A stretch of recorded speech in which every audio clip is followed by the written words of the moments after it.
Hozirda bu mamlakat haqida deyarli hech kim gapirmaydi. Ha, siz uni ichida yashaganingiz uchun bu haqida bilarsiz, ammo jahon hali ham yaxshi tanimaydi. Shunga qaramay, ayni damda u yerda qiymati 30 milliard dollar bo'lgan ulkan mega shahar qurilmoqda. Unda Amsterdamdan ilhomlangan kanallar va yer yuzidagi 6-chi eng baland osmono'par bino bo'ladi. Salom, men boshlovchingiz Abdusalom va bugun siz katta ehtimollar bilan allaqachon eshitgan davlat tarixidagi eng katta loyihalardan biri Yangi Toshkent loyihasi haqida o'rganamiz. Bu Markaziy Osiyo, Rossiya, Eron, Xitoy va Yaqin Sharq o'rtasida joylashgan mintaqa. Agar xaritani yaqinlashtirsak, uning markazida O'zbekistonni ko'ramiz. Davlatimiz Qozog'iston, Afg'oniston va Turkmaniston kabi davlatlar bilan chegaradosh. O'zbekiston 37 million aholiga ega mamlakat bo'lib, ilgari Buyuk Ipak yo'lining muhim qismi bo'lgan. Ipak yo'li Yevropa va Osiyoni taxminan 1,5 ming yil davomida bog'lab turgan qadimiy savdo yo'li edi. Va u savdo yo'lida joylashgan har bir mamlakat asosan katta iqtisod, yaxshi moliyaviy hayotga. Chunki o'ta tijoratchilar juda ham ko'p bo'lgan, pul almashinuvi va shu sabab o'sish doimo mavjud bo'lgan. Va O'zbekiston o'shani qoq chorrahasida joylashgan mamlakat bo'lgan. Endi esa mavzuga qaytamiz. Ammo uzoq yillar davomida O'zbekiston tashqi dunyodan uzilgan holda yashadi. Davlatimiz avval Sovet ittifoqi tarkibida bo'ldi. Keyin esa xalqaro sarmoya va savdoni cheklagan boshqaruv ostida qolgan. So'nggi yillarda esa vaziyat butunlay o'zgardi. 2016-yil yurtimizga yangi prezident keldi va mamlakat uchun mutlaqo boshqacha yo'lni tanladi. Prezidentimiz iqtisodiyotni ochdi, valyuta tizimini isloh qildi va xorijiy investorlarni faol ravishda jalb qila boshladi. Natijada chet el investitsiyalari deyarli noldan yiliga 4 milliard dollardan oshdi. O'zbekistonning esa endi sarflash uchun mablag'i bor edi. Muammo shundaki, amaldagi poytaxtimiz eski, haddan tashqari zich va mamlakatni global miqyosda qayta tanitish uchun yetarlicha ta'sirli emas. 1991-yildan buyon shahar aholisi zichligi deyarli 2 baravarga oshdi. Har yili aholini o'sish ehtiyojini qoplash uchun esa 20 mingdan ortiq yangi kvartira, 40 tadan ortiq maktab va o'nlab shifoxonalar qurishga to'g'ri kelmoqda. 2023-yilda Toshkent dunyoning eng yashashga qulay shaharlari reytingida 173 ta shaharning ichida 157-o'rinni egallagan. Pastga 157-o'rinni. Shu sababli yangi yechim paydo bo'ldi. Noldan butunlay yangi shahar qurish. Shu yerda aytishingiz mumkin, allaqachon mavjud bo'lgan shaharni yaxshilasak bo'lmaydimi deb. Lekin yo'q. O'sha mavjud bo'lgan yo'llar, quvur tizimlari, gaz, plita va elektr toki tizimlari u narsani shunchaki ilojsiz qiladi va o'sha pulni yangi shahar qurishga yetkazsak, shunchaki foyda, qaytib keluvchi foyda ancha balandroq bo'ladi. Endi esa mavzuga qaytamiz. Zamonaviy megapolis orqali esa O'zbekiston dunyoga biznes uchun ochiq ekanligini ko'rsatish. Maqsad 2030-yilga borib Toshkentni dunyoning eng yashashga qulay 50 ta shahar qatoriga kiritish. Bu g'oya bitta odamning qarashlariga borib taqalgan edi. 2016-yilda prezident bo'lgandan beri u shaxs mamlakatni yana global xaritaga qaytarishni istadi. U ham bo'lsa prezidentimiz Shavkat Miromonovich Mirziyoyev. Prezidentimiz hatto shunday degan: Toshkent City loyihasi orqali biz o'zimiz haqimizda bayonot berishimiz kerak. Ya'ni mamlakatni biznesga ochiq sifatida qayta brendlash va katta miqdorda xorijiy kapital jalb qilish. Katta o'zgarishlar va qurishlarning asosiy sababi ham shu. Shu bilan bir qatorda chet eldan kelayotgan biznesmenlar, ular bizani biznesimizga ko'z olaytirmayapti. Ular imkoniyat ko'rishyapti. Ular bilyaptiki, investorlar shu Toshkent kelajagi porloq shahar. Va men o'zi do'stlarimga doim aytardim, Toshkent O'rta Osiyoning Nyu-Yorki yoki Nyu-Yorki bo'ladi deb. Chunki aholi soni juda ham ko'p va hamma yoqda har xil turdagi biznes va doimo to'xtovsiz o'sish bo'lyapti. Va aynan shu moment Teacher Azam aytib o'tgan, aynan shunaqa davrlarda boylar va kambag'allar o'rtasidagi faktor kattalashib boradi, distansiya. Va aynan o'shaning uchun ham siz chalg'amasligingiz kerak. Endi esa mavzuga qaytamiz yana. Loyiha prezidentimiz uchun shu qadar muhim ediki, prezidentimiz barcha rejalarni shaxsan o'zlari ko'rib chiqib, har bir bosqichda qaror qabul qildi. Prezidentimizning fikricha, odamlar mamlakatni ko'rgani orqali baholaydi. Agar shaharlarimiz ahamiyatsiz ko'rinsa, butun mamlakat ham shunday ko'rinadi deb qabul qilingan. Yangi shahar hozirgi Toshkentdan 20 kilometr sharqda, Chirchiq va Qorasuv daryolari oralig'ida 25 ming gektar maydonida quriladi. Bu Singapurning taxminan 3 dan 1 qismiga teng va amaldagi poytaxt hajmini deyarli 2 baravarga oshiradi. Bugun Toshkentda qariyb 3 million kishi yashaydi. Yangi hudud yana 2,5 million odamni qabul qilishga mo'ljallangan. Bu butun boshli Chikago shahrining aholisini bo'sh dalalarga ko'chirib qo'yishdek holat. 20 yil ichida esa Toshkentning hisoblangan umumiy aholisi soni 7,4 million kishiga yetishi kutilmoqda. Shaharning bosh rejasi 15 daqiqalik shahar tamoyiliga asoslanadi. Bu shunchaki marketing iborasi emas, u yashash qulayligini ta'minlashga qaratilgan. Rejachilar hozirda super mahallalar yaratmoqda. Ya'ni an'anaviy o'zbek mahallalarining zamonaviy, takomillashtirilgan shakli.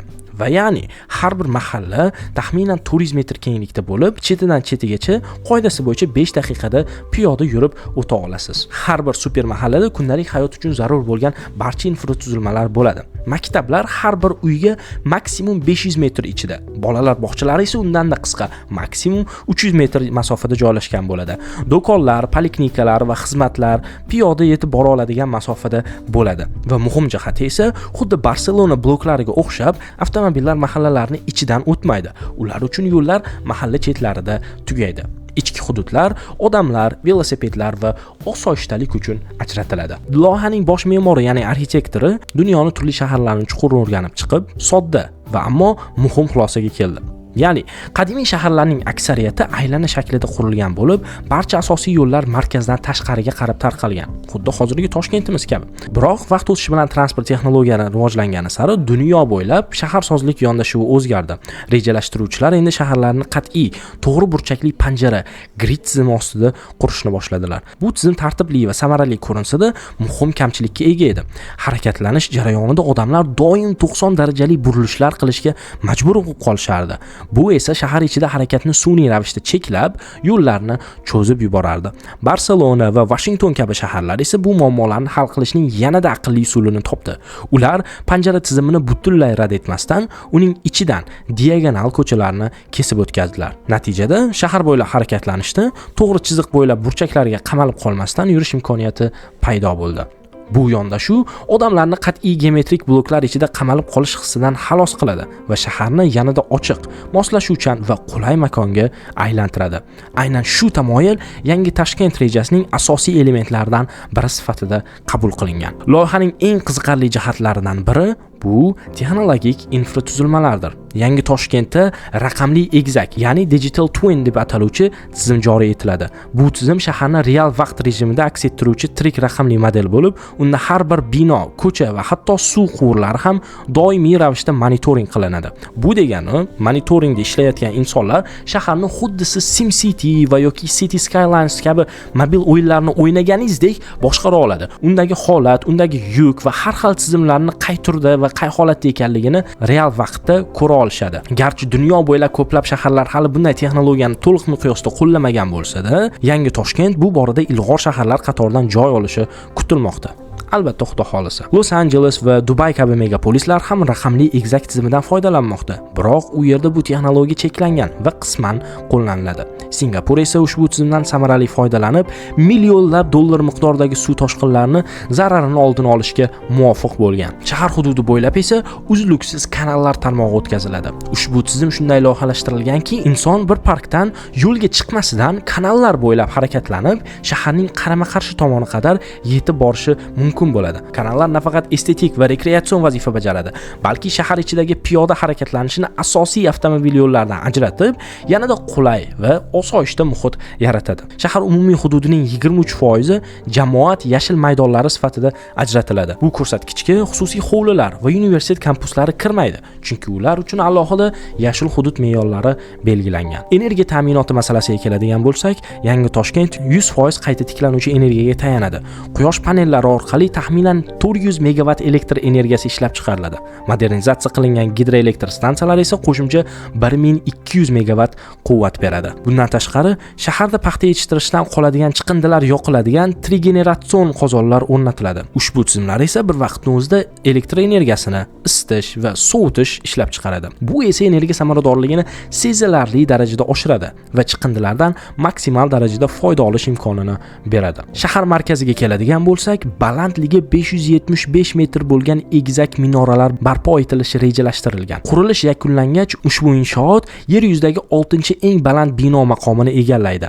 Biroq bu egizak minoralar loyihadagi yagona yirik inshoot emas. Shuningdek, mashhur Zaha Hadid Architect studiyasi tomonidan loyihalashtirilgan Alisher Navoiy markazi ham quriladi. Ushbu bino mahalliy Toshkent g'ishtlaridan foydalanib barpo etiladi va Markaziy Osiyoga xos an'anaviy shamol minoralaridan ilhomlangan sovutish tizimlariga ega bo'ladi. Bu tizimlar qadimgi Ipak yo'li davridagi savdo inshootlarida sahro issig'ida salqinlikni ta'minlash usullarini zamonaviy muhandislar bilan uyg'unlashtiradi. Bundan tashqari, loyiha doirasida qiymati 250 million dollar bo'lgan suv parki va kurort majmuasi ham rejalashtirilgan. Albatta, bu kabi obyektlar suv manbalari masalasini yanada dolzarb qiladi.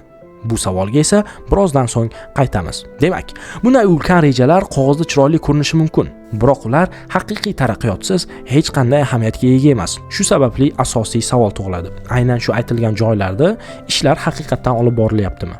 Javob esa ha. Loyihaning birinchi 6000 gektarlik hududi 2024-iyun oyida allaqachon rasmiy tasdiqlanib o'tgan. Bu qishloq xo'jaligi yerlarini asta-sekin butunlay yangi shahar makoniga aylanishi demakdir. Dastlabki 1000 gektar hudud ichida esa bir nechta yer uchastkalari allaqachon sotilgan.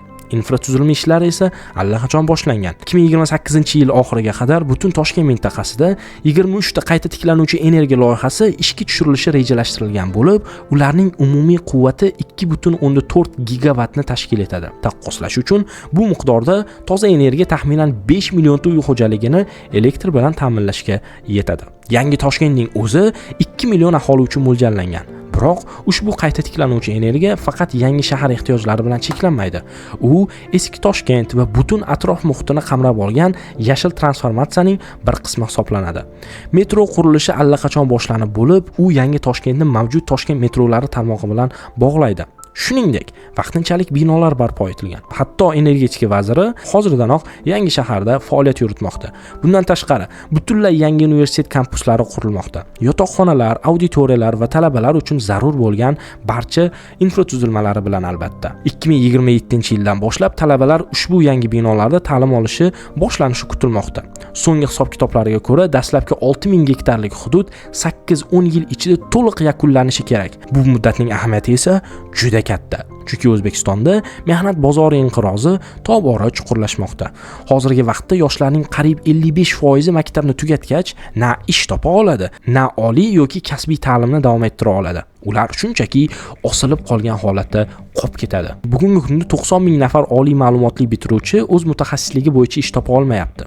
Har yili esa yana 250 ming kishi mehnat yoshiga yetadi. Bu har yili chorak million yangi ish izlovchi degani. O'zbekiston aholisining katta qismi 30 yoshdan kichik. Biroq iqtisodiyot yiliga atiga 1% ga yaqin yangi ish o'rinlarini yarata olmoqda xolos. Bunga sabab esa mamlakatning uzoq vaqt eski sanoat tarmoqlariga tayanib qolganligi, xorijiy kompaniyalar esa katta miqdorda sarmoya kiritmaganligi. Umid shundaki, yangi Toshkent aynan shu yosh avlod uchun zarur bo'lgan kasbiy imkoniyatlarni yaratishi. Biroq eng muhim va eng xavotirli savol suv masalasi.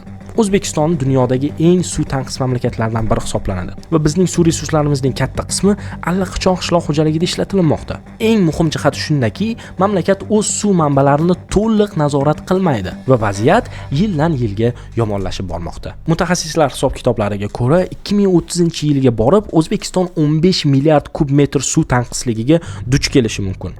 Bu miqdorni solishtiradigan bo'lsak, Nyu-York shahrini 9 yil davomida suv bilan ta'minlashga yetadi. Shunday ekan, siz va men javob berishimiz bo'lgan savol hosil bo'ladi. Haqiqatan ham Markaziy Osiyoni Amsterdamini suv yetishmovchiligisiz qurish mumkinmi? Albatta bu savolga bo'lgan javobni izohlarda kutib qolar ekanman. Sizga keyingi savolim ham mavjud. Siz eski Toshkent aholisi bo'lib yashashga endi nima dedingiz? Esizdami? Toshkentning chorsi mahallalari doim eski shahar bo'lardi. Toshkent kengayib borar ekan, eski shahar ham Toshkentning bir mahallasiga aylandi. Endi o'ylang, agar biz juda ham katta kapital poytaxtimiz Toshkentdan 20 kilometr tashqariga ko'chib ketar ekan, men shunchaki tasavvur qila olaman xolos. Hozirgi markazimiz qay holatda bo'lishini va albatta umid qilamanki, holat doimo yaxshi bo'ladi. Demak, ko'rganingizdek, loyihani yagona maqsadi faqat boylarni jalb qilish emas, balkim ichki iqtisodiyotga ham rivoj qo'shish. Shunday ekan, bu narsalarni o'rganish, ta'limli va ziyoli inson bo'lish siz va mening burchimdir. Zero biz ham bizdan keyingi kelayotgan avlod uchun qandaydir yechim topaylik. Sizlar bilan Abdusalom bo'ldi. Keyingi videoda ko'rishguncha